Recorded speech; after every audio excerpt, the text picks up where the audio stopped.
ये आकाशवाणी रायपुर है। प्रादेशिक समाचार बुलेटिन के साथ मैं अभिलाषा शुक्ला।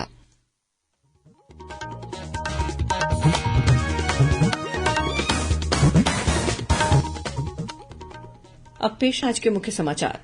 भारतीय सेना ने कहा है कि 3 महीने बाद अग्निवीरों की पहली भर्ती रैली आयोजित की जाएगी। नए शैक्षणिक सत्र के साथ ही प्रदेश में कल से खुल जाएंगे शासकीय स्कूल। स्कूलों में मनाया जाएगा शाला प्रवेश उत्सव।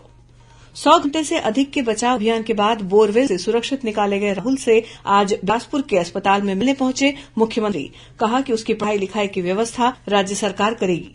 और छत्तीसगढ़ में जल्द ही दस्तक दे सकता है मानसून। अगले 24 घंटों के दौरान रायपुर, दुर्ग सहित 19 जिलों के कुछ स्थानों में बारिश और अंधड़ के साथ आकाशीय बिजली गिरने की चेतावनी दी गई।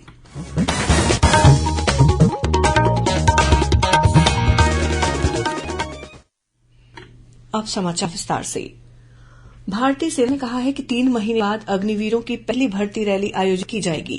थल सेना के उप प्रमुख लेफ्टिनेंट जनरल बीएस राजू ने नई दिल्ली में संवाददाताओं को बताया कि अग्निवीर जवान 6 महीने के प्रशिक्षण के बाद सेना में 3.5 साल तक अपनी सेवाएं देंगे। थल सेना उप प्रमुख ने कहा कि 4 साल के अंत में सेना उन 25% अग्निवीरों को सेना में बनाए रखने पर विचार करेगी जिनके पास सेना में रहने के लिए पर्याप्त योग्यता होगी। सेना उप प्रमुख ने बताया कि पहले वर्ष में सेना में लगभग 40,000 अग्निवीरों की भर्ती की जाएगी। भारत निर्वाचन आयोग ने देश के 16वें राष्ट्रपति पद के चुनाव के लिए अधिसूचना जारी कर दी है। 29 जून तक नामांकन भरे जा सकेंगे। राष्ट्रपति चुनाव के लिए मतदान 18 जुलाई को होगा और 21 जुलाई को मतगणना होगी। राष्ट्रपति रामनाथ कोविंद का कार्यकाल 24 जुलाई को समाप्त हो रहा है। राष्ट्रपति का चुनाव एक निर्वाचक मंडल द्वारा किया जाता है जिसमें लोकसभा, राज्यसभा और राज्य विधानसभाओं के निर्वाचित सदस्य होते हैं। मतदान संसद में और विधानसभा परिसरों में होगा। राष्ट्रपति चुनाव में मतदाताओं की कुल संख्या 4,809 है। इनमें 776 सांसद और 4,033 विधानसभा सदस्य हैं। त्रिस्तरीय पंचायत उपचुनाव में प्रत्याशियों के नाम वापसी के बाद अब राज्य में जनपद सदस्य के 3, सरपंच के 22 और पंच के 406 पदों पर निर्विरोध निर्वाचन की स्थिति बन गई है। वहीं जनपद पंचायत सदस्य के 3, सरपंच के 62 और पंच के 52 पदों के लिए 28 जून को सुबह 7 बजे से दोपहर 3 बजे तक मतदान होगा। जनपद सदस्य के लिए 9, सरपंच पद के लिए 206 और पंच पद के लिए 114 प्रत्याशी चुनाव मैदान में हैं। प्रदेश के सभी सरकारी स्कूलों में कल से नया शैक्षणिक सत्र शुरू हो रहा है। इसके साथ कल से स्कूलों में शाला प्रवेश उत्सव भी शुरू हो जाएंगे जो आगामी 15 जुलाई तक जारी रहेंगे। एक पाली में लगने वाले स्कूल सुबह 10 बजे से खुलेंगे, वहीं 2 पाली वाले स्कूल सुबह 7:30 बजे से और दोपहर 11:30 बजे से संचालित होंगे। रायपुर जिले में कई निजी स्कूलों में गर्मी को देखते हुए ग्रीष्मकालीन अवकाश 20 जून तक बढ़ा दिया है। इस बीच सरकारी स्कूलों में पढ़ने वाले बच्चों को पुस्तक और यूनिफॉर्म का वितरण किया जा रहा है। जांजगीर चांपा जिले के मालखरौदा विकासखंड के पिहरीद गांव में बोरवेल में फंसे 11 साल के बालक राहुल साहू को कल देर रात सुरक्षित बाहर निकाल लिया गया। एनडीआरएफ, एसडीआरएफ, जिला प्रशासन और सेना की मदद से 104 घंटे चले बचाव अभियान के बाद राहुल को करीब 60 फीट गहरे गड्ढे से बाहर निकाला जा सका।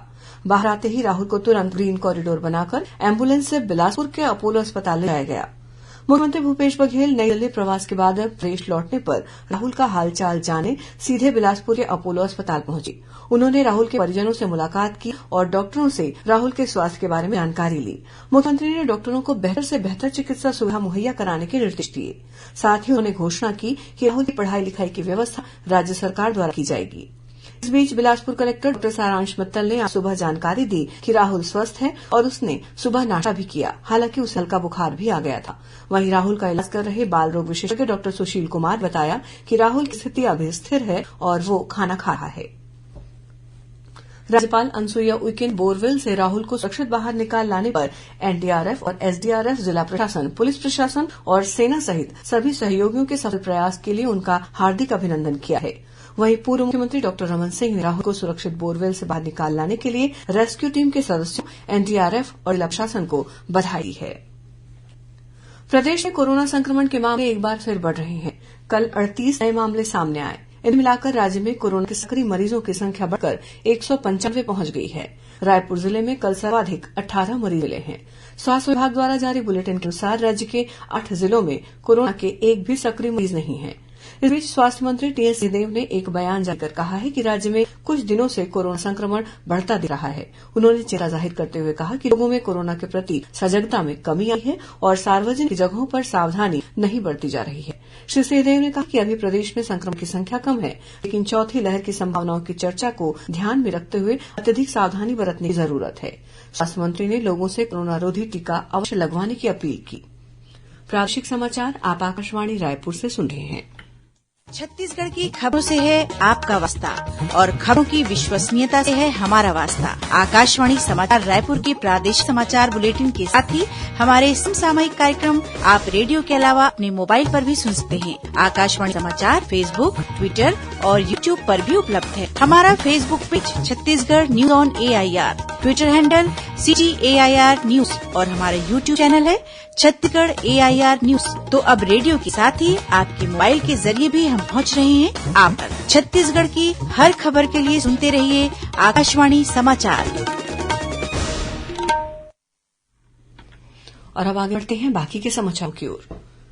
प्रधानमंत्री नरेंद्र मोदी के नेतृत्व में केंद्र की एनडीए सरकार के कार्यकाल के 8 वर्ष पूर्ण होने के उपलक्ष्य में आज मुंगेर में एक कार्यक्रम का आयोजन किया गया।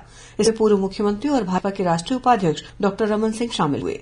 इस बीच भारतीय जनता पार्टी के प्रदेश सह प्रभारी नितिन नवीन 2 दिवसीय प्रवास पर 17 जून को छत्तीसगढ़ पहुंचेंगे। इस दौरान वे जांजगीर चांपा में भारतीय जनता युवा मोर्चा के प्रदेश अधिकारियों और जिला अध्यक्षों की बैठक में शामिल होंगे।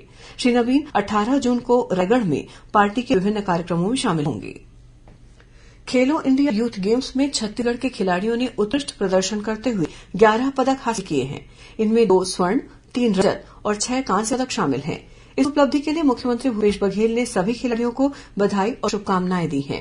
गौरतलब है कि हरियाणा के पंचकुला में आयोजित खेलो इंडिया यूथ गेम्स में छत्तीसगढ़ राज्य से 13 खेलों में 122 खिलाड़ियों ने हिस्सा लिया। छत्तीसगढ़ को पहला स्वर्ण पदक वेट लिफ्टिंग में मिला। इसमें ज्ञानेश्वरी यादव ने 164 किलोग्राम वजन उठाकर अपने पुराने रिकॉर्ड को तोड़ते हुए स्वर्ण पदक हासिल किया। इसी तरह दूसरा स्वर्ण पदक मलखंभ में छत्तीसगढ़ को सरिता पोयाम ने दिलवाया। राज्य के पुलिस महानिदेशक अशोक जुनेजा ने आज वीडियो कॉन्फ्रेंसिंग के माध्यम से प्रदेश में कानून व्यवस्था और अपराधों पर नियंत्रण को लेकर पुलिस महानिरीक्षकों और पुलिस अधीक्षकों की एक बैठक ली। बैठक में उन्होंने चिटफंड कंपनियों के संचालकों के खिलाफ की जा रही कार्रवाई की समीक्षा की और इसमें तेजी लाने के निर्देश दिए। इसके अलावा श्री जुनेजा ने नशीले पदार्थों के कारोबार, चोरी जैसे अपराधों पर प्रभावी नियंत्रण के लिए दोषियों के खिलाफ कड़ी कार्रवाई करने को भी कहा। इस बीच अनियमित वित्तीय कंपनी देवयानी प्रॉपर्टी लिमिटेड के निवेशकों द्वारा जमा की गई राशि का 17 जून को वितरण किया जाएगा। सभी निवेशकों को रायपुर के मेडिकल कॉलेज ऑडिटोरियम में दोपहर 1 बजे तक उपस्थित रहने के निर्देश दिए गए हैं। आज विश्व बुजुर्ग दुर्व्यवहार जागरूकता दिवस है। बुजुर्गों के साथ दुर्व्यवहार और उपेक्षा रोकने के बारे में जागरूकता बढ़ाने के लिए हर वर्ष 15 जून को यह दिवस मनाया जाता है। इस मौके पर आज रायपुर में समाज कल्याण मंत्री अनिला भेंडिया ने देशभर के 22 शहरों में सर्वेक्षण पर आधारित राष्ट्रीय सर्वे रिपोर्ट का विमोचन किया। इसमें रायपुर शहर भी शामिल है। ये सर्वेक्षण बुजुर्गों की आय, रोजगार, स्वास्थ्य, सुरक्षा, उनके सामाजिक और डिजिटल समावेशन तथा उनके साथ होने वाले दुर्व्यवहार पर आधारित है। कार्यक्रम का आयोजन समाज कल्याण विभाग और हेल्प एज इंडिया द्वारा रायपुर किया गया। अब पेश है मौसम का हाल। प्रदेश में मानसून पूर्व की गतिविधियां शुरू हो गई हैं। आज राजधानी रायपुर सहित प्रदेश के कई जिलों में बादल छाए रहे। वहीं बस्तर संभाग के कुछ स्थानों पर गरज चमक के साथ बारिश हुई है। बालोद जिले में भी आज शाम तेज हवाओं के साथ बारिश होने से कई जगहों पर बिजली आपूर्ति बाधित होने के समाचार मिले हैं। वहीं राजनांदगांव जिले में भी आज शाम तेज बारिश होने की खबर है। मौसम विभाग ने रायपुर, रायगढ़, बिलासपुर, महासमुंद, दुर्ग, बस्तर सहित प्रदेश के 19 जिलों के लिए अलर्ट जारी किया है।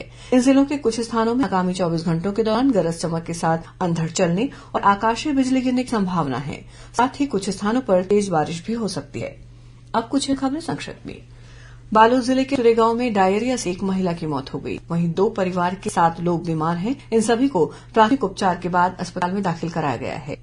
बेमेतरा जिले के देवकर में ग्राहक सेवा केंद्र के माध्यम से 26 लाख रुपए की धोखाधड़ी करने के आरोप में एक महिला सहित 3 संचालकों को साजा पुलिस ने गिरफ्तार किया है।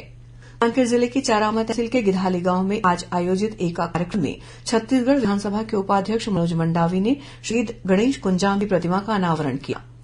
राज्य के विभिन्न जिलों में मानसून के दौरान 16 जून से 15 अगस्त तक मत्स्य आखेट पर प्रतिबंध लगा दिया गया है। और सरगुजा जिले के रावगढ़ में आषाढ़ के प्रथम दिवस के अवसर पर 2 दिवसीय काव्य पाठ का आयोजन किया गया। अंत में मुख्य समाचार एक बार फिर।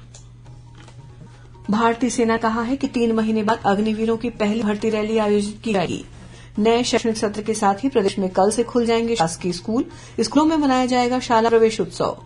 100 घंटे से अधिक के बचाव अभियान के बाद बोरवेल से सुरक्षित निकाले गए राहुल से आज बिलासपुर के अस्पताल में मिलने पहुंचे मुख्यमंत्री। कहा कि उसकी पढ़ाई लिखाई की व्यवस्था राज्य सरकार करेगी। और छत्तीसगढ़ में जल्द ही दस्तक दे सकता है मानसून। अगले 24 घंटों के दौरान रायपुर, दुर्ग सहित 19 जिलों के कुछ स्थानों में बारिश और अंधड़ के साथ आकाशीय बिजली गिरने की चेतावनी दी गई। इसी के साथ प्रादेशिक समाचार बुलेटिन समाप्त हुआ। नमस्कार।